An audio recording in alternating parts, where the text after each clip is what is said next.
म्लेच्छराज ने अपने अनुयायियों के लिए जो अनुशासन का मापदंड तैयार किया है, हम उसके विषय में चर्चा कर रहे हैं। अनुशासन संख्या 7 का यह कहना है, आप अपने कर्ज सदैव चुकाएंगे। अपने कर्ज चुकाएंगे, इससे तात्पर्य केवल आर्थिक कर्ज नहीं है। जैसे कोई बैंक अपने ग्राहक को लोन देती है और उस ग्राहक से उसके बदले सूद लेती है, तो ये एक प्रकार का आर्थिक विनिमय हो गया, कर्ज का आदान प्रदान हो गया। लेकिन यहां पर ऑलवेज पे योर डेब्ट्स, आप सदैव अपने कर्ज चुकाएंगे। इसका तात्पर्य यह है कि अगर म्लेच्छराज के किसी सेवक के द्वारा आपके प्रति कोई उपकार किया गया है, तो आप उस उपकार को अवश्य चुकाएंगे। आप बीच में संगठन नहीं छोड़ सकते हैं। मतलब आप संगठन के द्वारा दिए गए उपकार का बदला सदैव चुकाते रहेंगे। जहां भी आपका कार्य क्षेत्र हो, जहां पर भी आप कार्य कर रहे हो, चाहे आप नेता हो, चाहे आप अभिनेता हो, चाहे आप खिलाड़ी हो, चाहे आप उद्योगपति हो, चाहे आप चिकित्सक हो, चाहे आप लेखक हो, चाहे आप वैज्ञानिक हो, चाहे आप व्यवसायी हो या जो भी हो, संगठन के द्वारा, म्लेच्छराज के लोगों के द्वारा आपके प्रति जो उपकार किया गया है, आपको जो बल या संसाधन प्रदान किए गए हैं, आप उसका बदला सदैव चुकाएंगे। कभी भी एक तरफा यह संबंध नहीं होगा कि आपने वहां से लाभ उठा लिया और जब अपने कर्तव्य के निर्वहन की बात आई तो आप पीछे हट गए। 8वां नियम यह कहता है, एक जान की कीमत गोली की कीमत से सदैव अधिक होती है।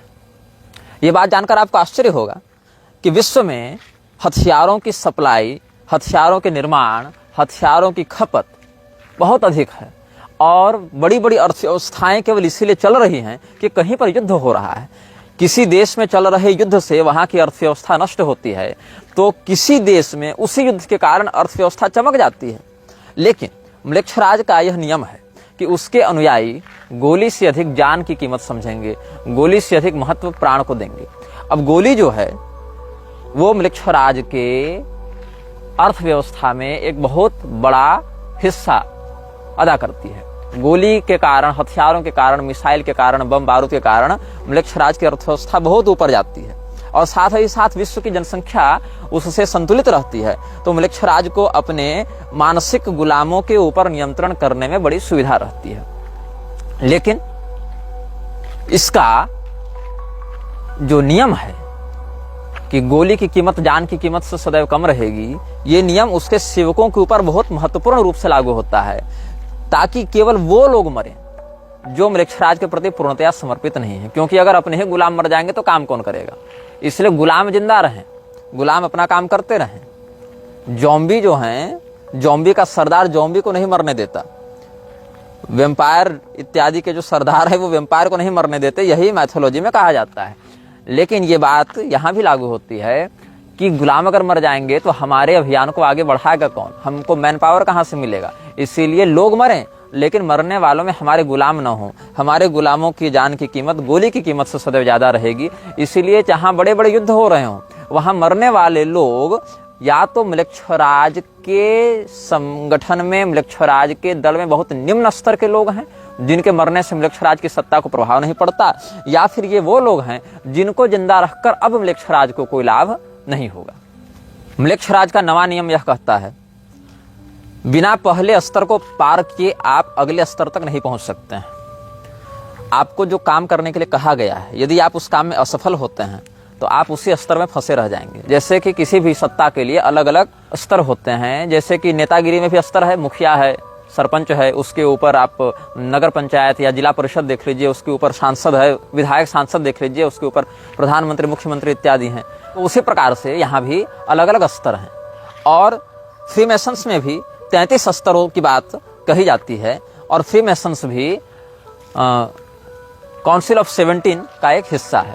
फ्रीमेसन्स हो, इल्यूमिनाती हो या बोन एंड स्कल्स हो, ये सब अलग अलग जो अनुभाग चल रहे हैं म्लेच्छराज के, ये सभी काउंसिल ऑफ 17 का ही हिस्सा है। काउंसिल ऑफ 17 में 15 संस्थाएं हैं और जो 2 हैं वो आर्द्रम्लेच्छ और अनाम्लेच्छ हैं। जो मतलब जैसा कि मैंने आपको पिछले अनुभाग में बताया था, एक ही शरीर में रहने वाली 2 शक्तियां हैं, आर्द्रम्लेच्छ और उसका नियंत्रक अनाम्लेच्छ। तो ये 16 लोग जो 17वें के साथ युक्त हैं, उनमें 15 तो संगठन के नायक हैं, एक उनका भी नायक है, और उसके अंदर जो 17वां है वो इन समस्त लोगों को शैतानी ऊर्जा प्रदान करने वाला तत्व है।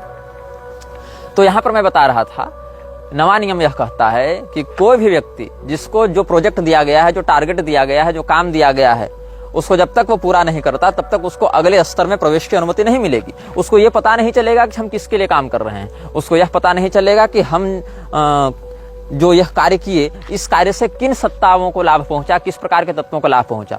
हो सकता है आपको लग रहा है नेतागिरी में कि हमने ये कॉरिडोर बनवा दिया, ये प्रोजेक्ट कर दिया, ये पुल बनवा दिया, ये फैक्ट्री लगवा दी, तो इससे हमारे सीनियर नेता को लाभ हुआ, लेकिन उसके ऊपर जो बैठा है उस तक आप नहीं पहुंच सकते। जैसे किसी गेम में एक लेवल पार करने के बाद दूसरा लेवल अनलॉक होता है और उसके बाद आपको पता चलता है कि आगे की कहानी क्या है या आगे की प्रणाली क्या है, वैसे ही यहाँ पर समझना चाहिए कि एक स्तर के कार्यों को बिना पूरा किए हुए आप ऊपर के अधिकारियों से नहीं मिल सकते और ऊपर के अधिकारियों की वास्तविकता को नहीं जान सकते हैं। 10वां नियम यह कहता है कि आप कभी भी अपने जीवन के निर्णयों से म्लेच्छराज की सत्ता को प्रभावित नहीं करेंगे नकारात्मक रूप से।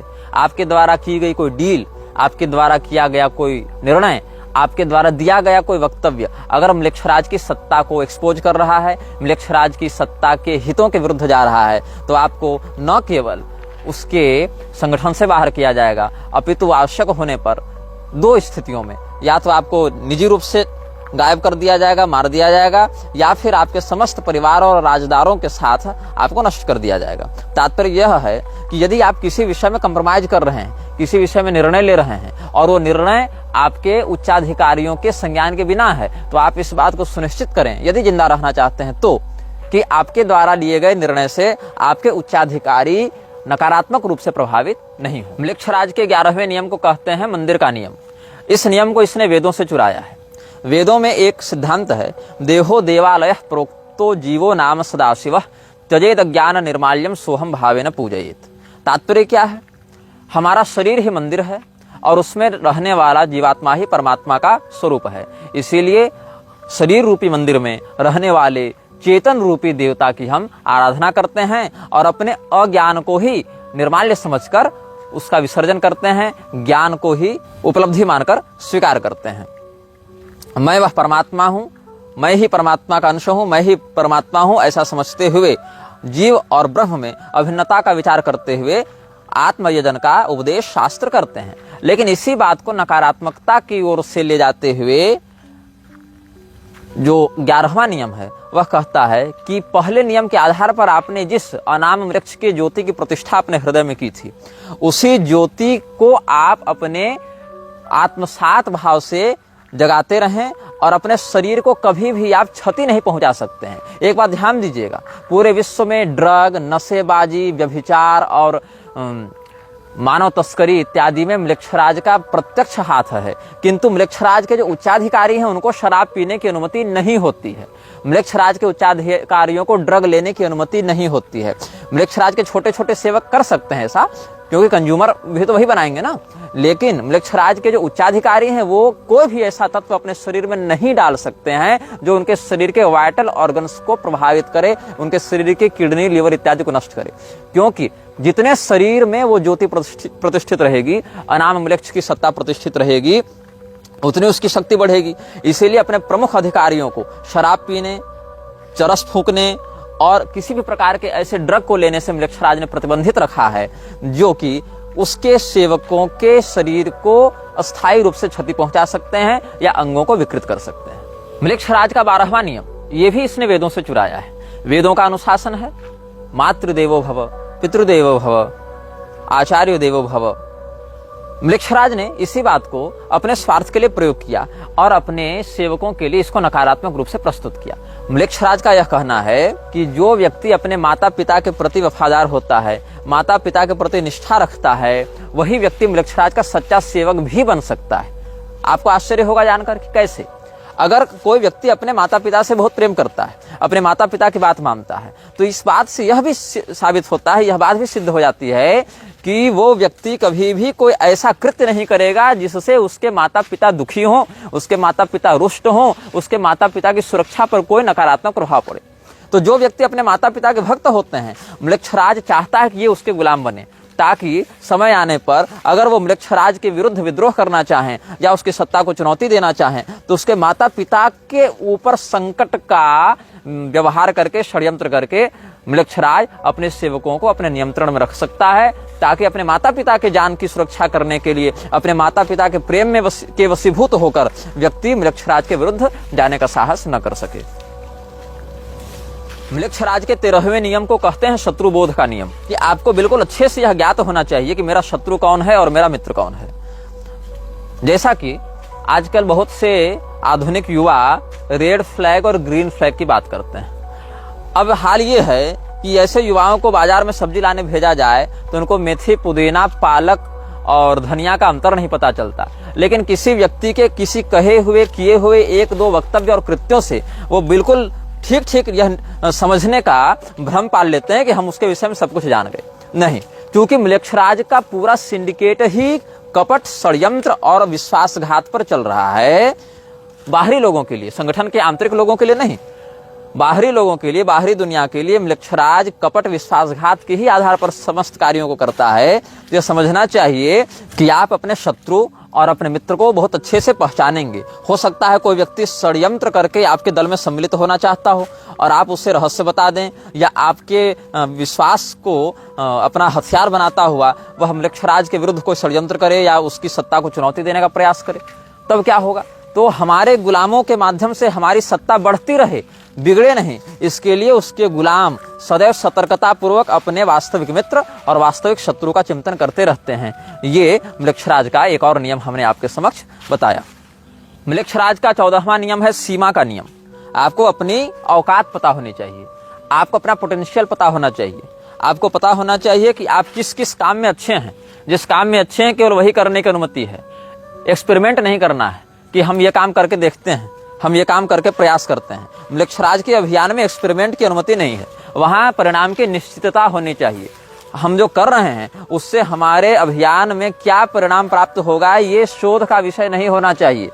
जब आप समाज में किसी हथियार को लॉन्च करेंगे, जब आप समाज में किसी महामारी को लॉन्च करेंगे, जब आप समाज में किसी प्रकार के व्यवस्था को लागू करेंगे, तो उस बात का परीक्षण करने के लिए लागू नहीं करेंगे, परिणाम की प्राप्ति को होने के लिए लागू करेंगे।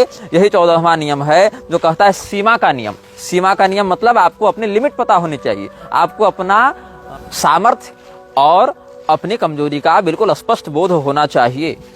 म्लेच्छराज का 15वां नियम यह कहता है आप अपने नायक को प्रतिस्थापित नहीं कर सकते हैं। There would be only one and only one boss. इसका अर्थ है कि म्लेच्छराज का कोई उत्तराधिकारी नहीं होगा। म्लेच्छराज का कोई चयन नहीं कर सकता है कि चलो काउंसिल ऑफ 17 में आज हम इसको बना दिए, 5 साल के बाद इसको बना दिए, उसको बना दिए। बिल्कुल नहीं, ये प्रतिबंधित है। वहां पर इस प्रकार की दावेदारी नहीं हो सकती है कि अभी वाला म्लेच्छराज जो है आर्ध म्लेच्छ, उसको प्रतिस्थापित कर दें और उसके जगह हम उसी काउंसिल से किसी दूसरे नेता को उठाकर खड़ा कर दें। ऐसा बिल्कुल नहीं हो सकता है। म्लेच्छराज के यहाँ वोटिंग का कोई सिस्टम नहीं है, कोई व्यवस्था नहीं है। म्लेच्छराज इस बात को बिल्कुल स्पष्टता से कहता है कि आप किसको अपना नायक मानते हैं और उस नायक के प्रति आप वफादार बने रहें, और निश्चित ही वो स्वयं को ही सर्वश्रेष्ठ नायक के रूप में ख्यापित करता है। यहाँ तक कि म्लेच्छराज 2 प्रकार के विकल्प देता है, या तो आप ईश्वर को अपना सर्वस्व माने या तो पैसे को। यदि आप ईश्वर को अपना सर्वस्व मानते हैं तो इसका अर्थ है कि आप म्लेच्छराज के संगठन में प्रवेश पाने योग्य नहीं हैं।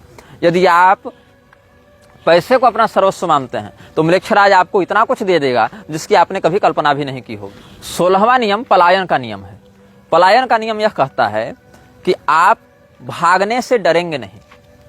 ये एक विचित्र बात है, क्योंकि आमतौर पर अच्छा उसको माना जाता है जो भागे नहीं, परिस्थितियों का डटकर सामना करे। लेकिन म्लेच्छराज का 16वां नियम है पलायन का नियम। आपको बिल्कुल पता होना चाहिए कि कहां पर भागना फायदेमंद है, कहां पर कदम पीछे खींचना फायदेमंद है, कहां पर बने रहने से आपको क्षति होगी। इसीलिए आप परिस्थितियों से भागने के लिए सदैव तैयार रहें।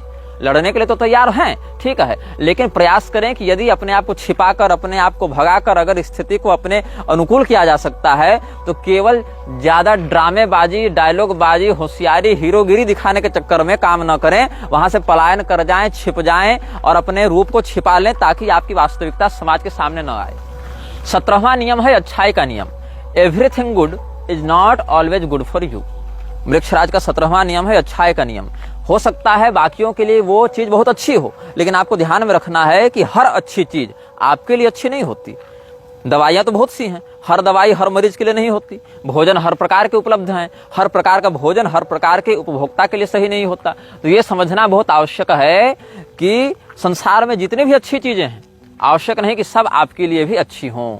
इसीलिए मृक्षराज का 17वां नियम यह कहता है कि कभी भी बाहरी अच्छाई की देखा देखी में निर्णय न लें, उसमें हितों का ध्यान रखना सीखें। मृक्षराज का 18वां नियम यह कहता है आपके हृदय में अनाम मृक्ष की जो ज्योति प्रतिष्ठापित की गई थी पहले नियम के आधार पर, आप उसको बेच नहीं सकते, क्योंकि आपने अपनी आत्मा बेच दी है अनाम मृक्ष को। अब आप उसका पुनः विक्रय नहीं कर सकते हैं, साथ ही आप उसको स्थानांतरित नहीं कर सकते हैं। जो व्यक्ति मृक्षराज का सेवक होता है, ये बात ध्यान में रखता है, अपने बेटे को भी वह ज्योति स्थानांतरित नहीं कर सकता। The flame of soul can't be sold और कांट बी ट्रांसफर्ड।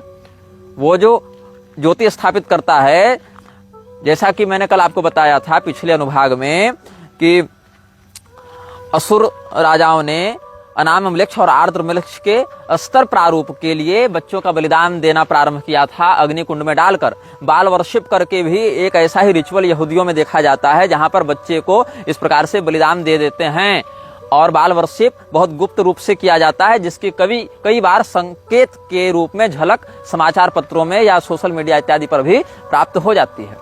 तो यह समझना आवश्यक है कि आपके हृदय में जो अनाम मृक्ष की ज्योति है वो स्थानांतरित नहीं की जा सकती। हर व्यक्ति के लिए व्यक्तिगत होती है, उसको संपत्ति के आधार पर वसीयत में नहीं डाला जा सकता, उसके माध्यम से। और ये भी नहीं कि आप विसर्जित कर सकते हैं, क्योंकि उससे आपकी चेतना जुड़ी हुई है। यदि आप उसको विसर्जित करेंगे तो आपकी आत्मा को भी शरीर से बाहर निकलना पड़ेगा। ये नहीं कि हमने ज्योति निकाल दी और हम आत्मा को अपने शरीर में धारण किए हुए हैं, ऐसा नहीं हो सकता है। वो दोनों की संयुक्त प्रतिष्ठा होती है।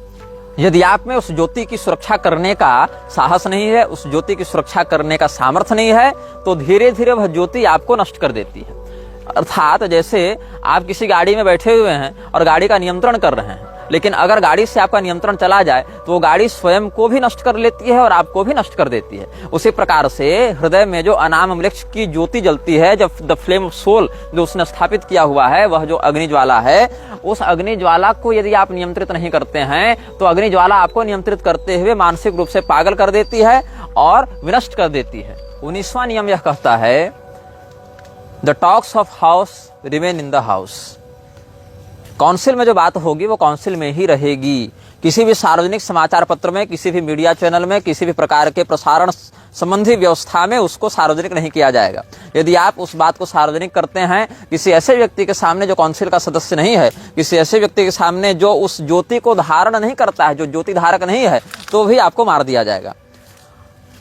मतलब जो भी घटनाएं, जो भी निर्णय, जो भी परियोजनाएं काउंसिल की बैठक में चर्चित होंगी, निर्णीत होंगी, वो केवल और केवल काउंसिल सदस्य ही जान सकते हैं। वही व्यक्ति जान सकता है जिसने अनाम मृक्ष की ज्योति की प्रतिष्ठा अपने हृदय में की है। 20वां नियम है उद्देश्य का नियम। कभी भी अनाम मृक्ष की ज्योति का धारक अपने लिए किसी भी चीज की वैयक्तिक कामना अनाम वृक्ष के विरुद्ध जाते हुए नहीं कर सकता है।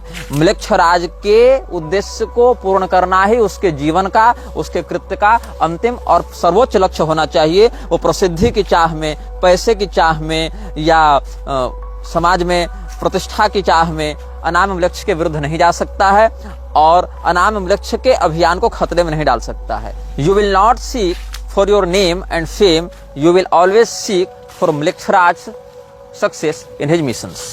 यह वीडियो जल्द ही हटा दिया जा सकता है। कृपया थर्ड पार्टी ऐप्स का उपयोग करके डाउनलोड करें। आप इस वीडियो को अपने चैनल पर फिर से अपलोड भी कर सकते हैं।